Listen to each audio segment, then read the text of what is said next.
Magdadalo si DOJ Secretary Laila De Lima sa Sex for Flight hearing sa Kamara ngayong umaga. May news to go si Sherry Ann Torres. Sherry Ann? Yes, Cara. Kakaumpisa lamang ng pagdinig dito ng Overseas Welfare o Workers Committee na pinangunahan niya nitong si Akbayan Representative Walden Delio.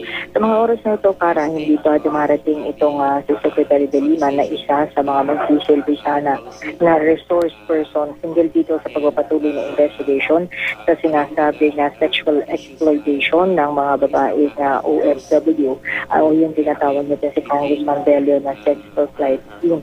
Parang sa mga oras na to, ang tanging nandito pa lamang ay itong kabilang dito ay sina Administrator Hans Leo PAE at si Administrator Carmelita Dincio ng Overseas Workers Welfare Administration.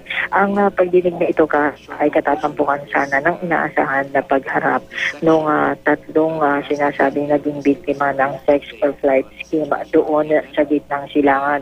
Pero hanggang sa mga oras na to, patuloy pa rin na nagbibigay ng kanyang opening statement itong si Congressman Delio.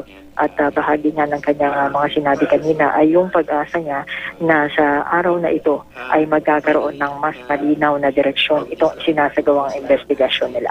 Yan muna latest mula dito sa Kamara. Balik sa iyo, Kara. Maraming salamat, Sherry Ann Torres.